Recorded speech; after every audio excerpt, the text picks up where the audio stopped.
Breaking ન્યૂઝમાં મહત્વના સમાચાર સામે આવ્યા છે કે દેવભૂમિ દ્વારકા અને જામનગર જિલ્લાના રેલવે વિકાસમાં મહત્વપૂર્ણ પગલું ભરાયું છે। લોકલાડીલા સાંસદ પૂનમબેન માડમની સતત રજૂઆત બાદ કાનાલુસથી દ્વારકા સુધીના રેલવે ડબલ ટ્રેક પ્રોજેક્ટને આખરે મંજૂરી મળી છે। દિલ્હીમાં વડાપ્રધાન નરેન્દ્રભાઈ મોદીની અધ્યક્ષતામાં યોજાયેલી કેબિનેટ બેઠકમાં પીએમ ગતિશક્તિ યોજના હેઠળ આ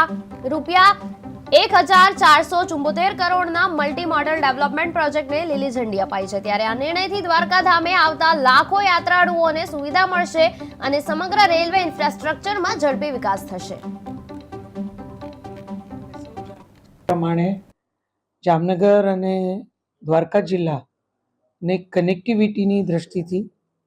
રેલ વિભાગ દ્વારા માનનીય પ્રધાનમંત્રી શ્રીના નેતૃત્વમાં આજ કેબિનેટની મંજૂરીની મહોરના માધ્યમથી એક ખૂબ મોટી ભેટ મળેલ છે, જેમાં આપણે પહેલાં વિરમગામથી કાનાલુસ સુધીનું ડબલિંગની મંજૂરી મળી હતી અને એ કામ અત્યારે પૂરજોશથી જ્યારે આગળ વધી રહ્યું હોય ત્યારે કાનાલુસથી ઓખા સુધીનું રેલવે ટ્રેક ડબલિંગની મંજૂરીને આજે કેન્દ્ર સરકારમાં નરેન્દ્રભાઈ મોદી સાહેબના નેતૃત્વમાં આજે કેબિનેટે એને મંજૂરી આપી અને પીએમ ગતિ શક્તિ અંતર્ગત જે નેશનલ માસ્ટર પ્લાન છે અને જેનો મુખ્ય ફોકસ મલ્ટી મોડલ કનેક્ટિવિટી ઉપર અને સાથે સાથે લોજિસ્ટિક એફિશિયન્સી વધારવા ઉપર એનો જે ફોકસ છે એ ફોકસને પણ બિલકુલ ધ્યાનમાં રાખી અને આપણો બિલકુલ છેવાડાનો સીમાવર્તી આખો વિસ્તાર દેશના મુખ્ય યાતાયાત સાથે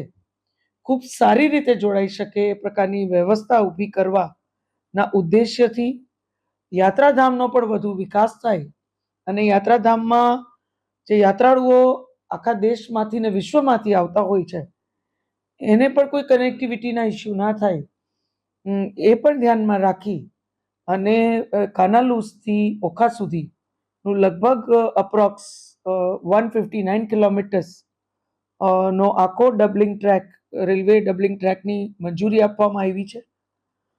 અને આપણે સૌ જાણીએ છીએ મુજબ અત્યારે કાનાલુસ સુધીનું ડબલિંગનું કામ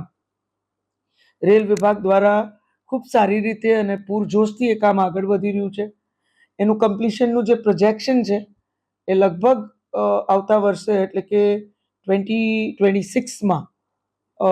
જૂન મહિનામાં એ પૂર્ણ થાય એવી એક શક્યતાઓ છે અને એ પછી તરત જ ડબલિંગનું